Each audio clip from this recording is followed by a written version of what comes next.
Okay, bismillahirrahmanirrahim. Assalamualaikum warahmatullahi wabarakatuh.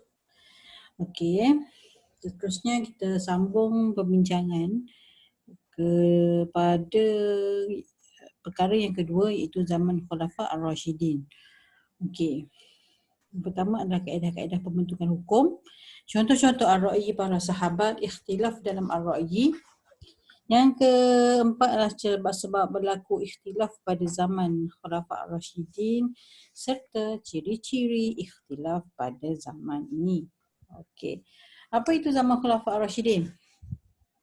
Cepat. Okey, zaman Khulafa Ar-Rashidin ni adalah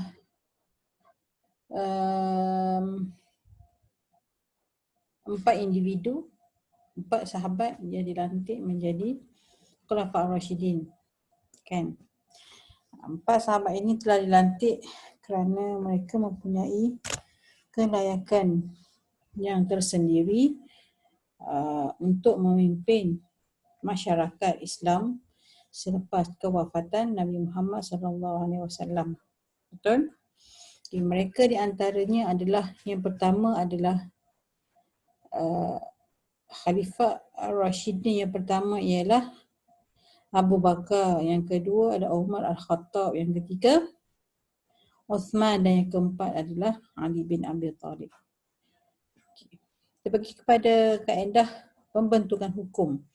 Okay, kalau dalam para sahabat umumnya dan Khulafa Ar-Rashidin khususnya menjadi tempat rujukan kaum muslimin bagi menyelesaikan masalah yang dihadapi. Okay, para sahabat telah menggunakan 4 metod dalam mengistikhraj ataupun mengeluarkan hukum ataupun mengistinbatkan hukum.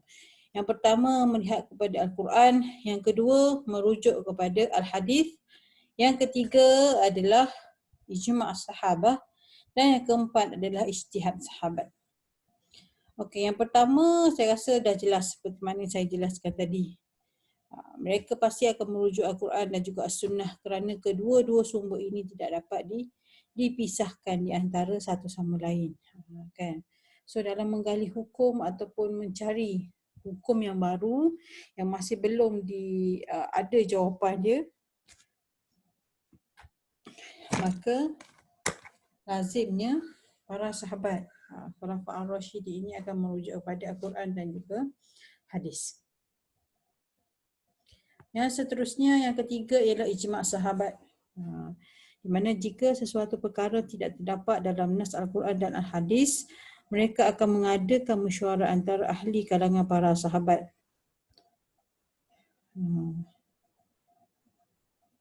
Jadi menerusi mesyuarat yang mereka bincang dan saling mengambil petunjuk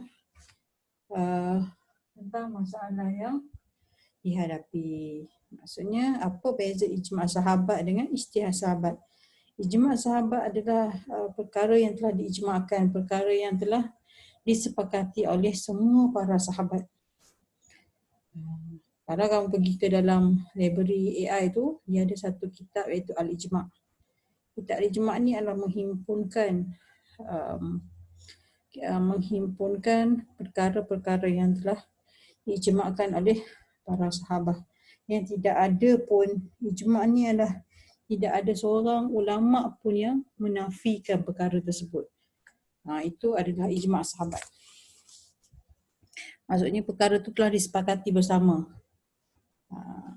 Okey.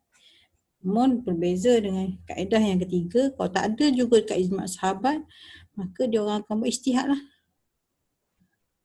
Kan Nabi pernah membenarkan para sahabat berijtihad dalam menentukan hukum. Di mana kita tidak fix. Syariah ataupun hukum syariah ni, dia ni tidak bersifat fix. Ada yang fix dan ada yang dia boleh bertoleransi. Ada hukum yang boleh berubah mengikut zaman. Ada yang memang tak akan berubah sampai hari akhirat. Al-Quran, As-Sunnah, ijma' sahabat dan juga ijtihad sahabat. Apa maksud ar-ra'yi? Menurut Ibnu Al-Qayyum, ar-ra'yi adalah keputusan berdasarkan pemikiran, pengamatan dan berijtihad mencari jawapan yang terbaik apabila berlaku pertembungan fakta. Jika perkara yang biasa dan akal mampu berfikir, ia tidak dinamakan sebagai ar-ra'yi. Jadi, ar-ra'yi ini adalah suatu perkara yang memerlukan untuk kita berfikir, memerhati dan juga melakukan penyelidikan. Maksudnya, bukannya mudah-mudah lah ar-ra'yi ni atau berijtihad ni lah. Kita kena buat satu kajian. Kemudian barulah kita mentarjihkan benda tu berdasarkan kepada fakta-fakta yang betul, barulah kita tarjih hukum. Bukannya, contoh datang isu, kita terus jawab. Tak. Dia perlu kepada ta'amul, penelitian, perlu kepada pengamatan yang mendalam untuk kepada seseorang mujtahid dalam mengeluarkan pandangan ataupun hukum berkaitan sesuatu masalah. Pada zaman sahabat, ar-ra'yi memberi makna satu. Namun dalam masalah ini, nama-nama khas seperti al-qiyas, masalihul mursalah dan saduz zari'ah adalah merujuk kepada kandungan ar-ra'yi itu sendiri. Kan tadi pasal pada first saya bukan yang ni. Al-Quran, al-qiyas, saduz zari'ah, maslahatul mursalah, maqasidus syariah dan sebagainya itu adalah membawa maksud yang sama, iaitu ar-ra'yi. Sebenarnya ar-ra'yi ni, ar-ra'yi ni adalah perkara yang memerlukan para mujtahid ataupun para kita ulama lah kan, ulama-ulama ataupun fuqaha yang membuat sesuatu keputusan hukum yang untuk membuat keputusan hukum yang baru. Itu yang dinamakan sebagai ar-ra'yi. Contoh-contoh ar-ra'yi para sahabat, contohnya tempat persemadian Nabi Muhammad SAW, di mana para sahabat telah bersisih pandangan tentang tempat untuk dimakamkan baginda. Ada yang berpandangan bahawa baginda perlu disemadikan dekat dengan mimbar, dan ada pandangan yang mengesyorkan supaya dimakamkan di Al-Baqi'.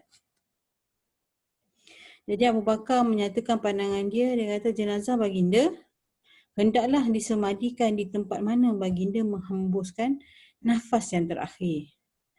Di mana hadis daripada Abu Bakar bahawa baginda ada bersabda, seseorang Nabi itu sama sekali tidak akan dikebumikan melainkan di tempat mana ia diwafatkan. Jadi ada dah hadis, ada para sahabat dan Abu Bakar bagi pandangan dan menyebut hadis Nabi Muhammad SAW yang menyatakan bahawa Rasul ni ataupun Nabi yang dilantik hanya akan dikebumikan, dan jenazah Nabi ataupun Rasul hanya akan dikebumikan di tempat mana dia hembuskan nafas yang terakhir. Jadi para sahabat bersepakat untuk mengebumikan jenazah baginda di tempat baginda menghembuskan nafas yang terakhir, iaitu di rumah Aisyah, di rumah Aisyah Abu Bakar.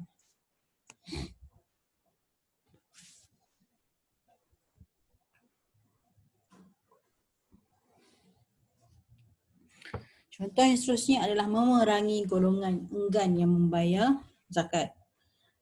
Di mana telah lahir pada zaman Khalifah Abu Bakar adalah golongan yang enggan bayar zakat.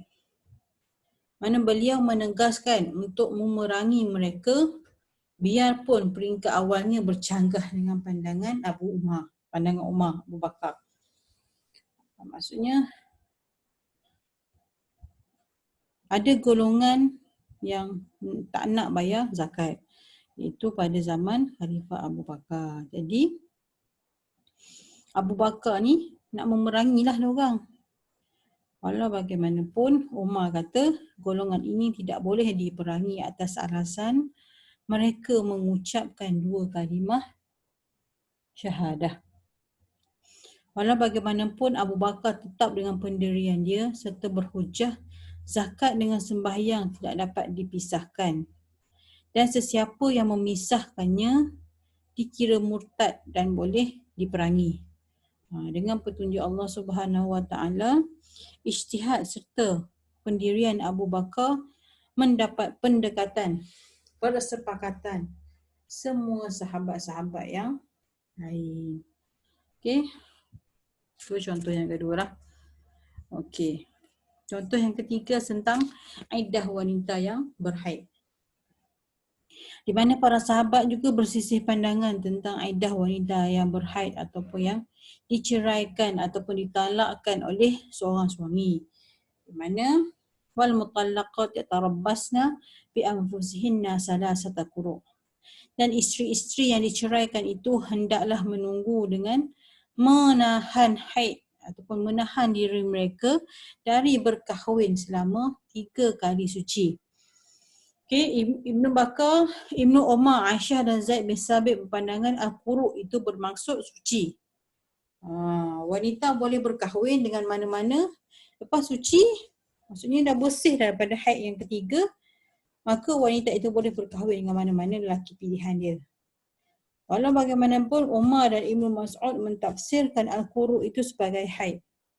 Oleh itu, iddah itu tidak dikira tamat melainkan setelah menjalani 3 kali suci.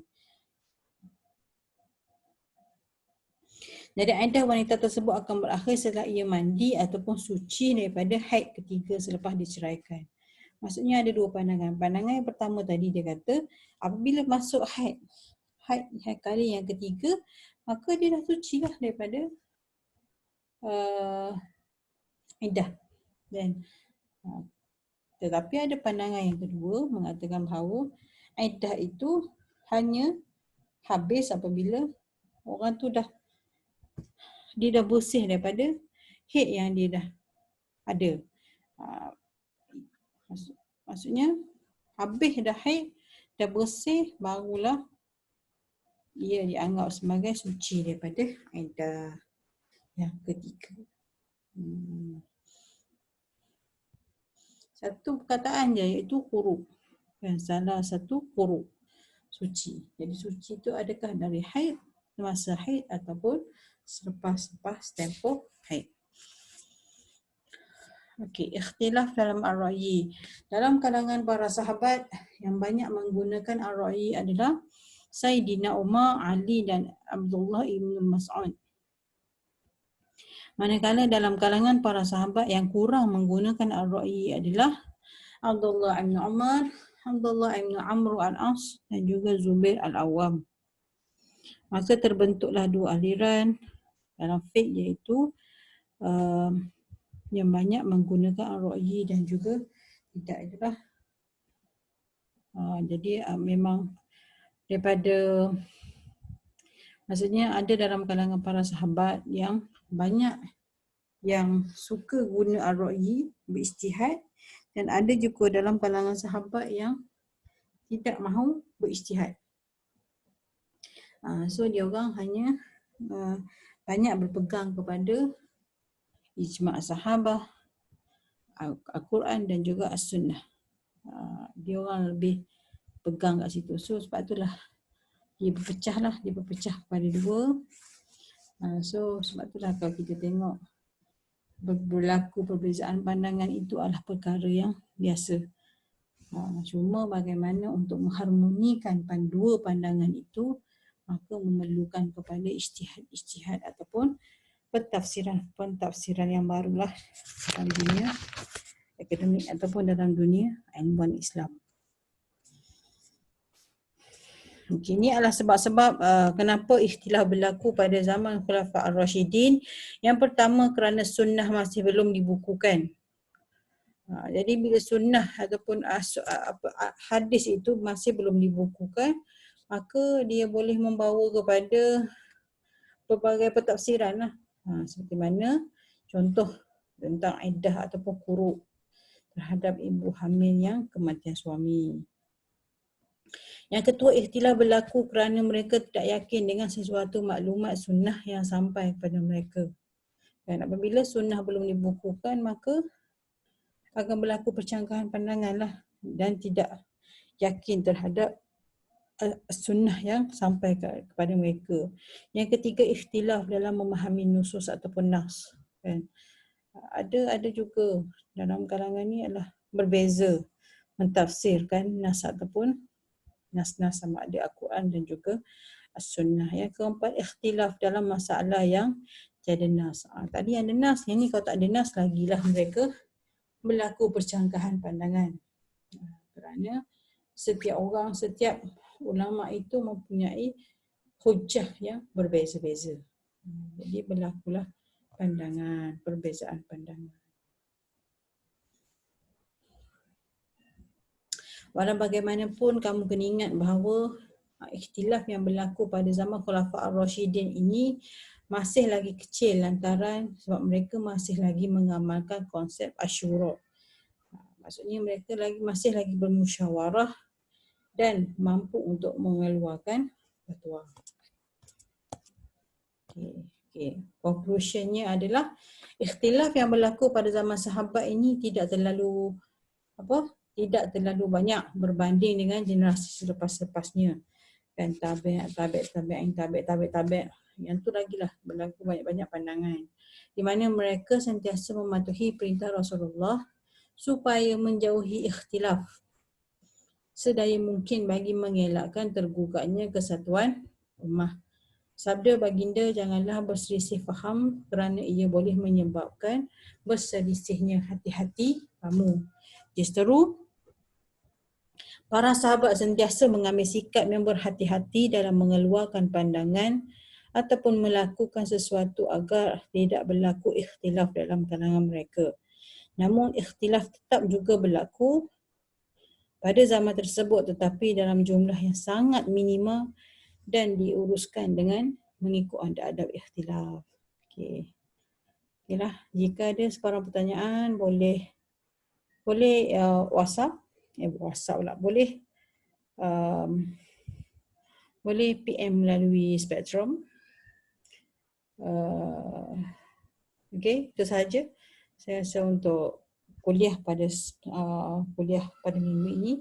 Assalamualaikum warahmatullahi wabarakatuh.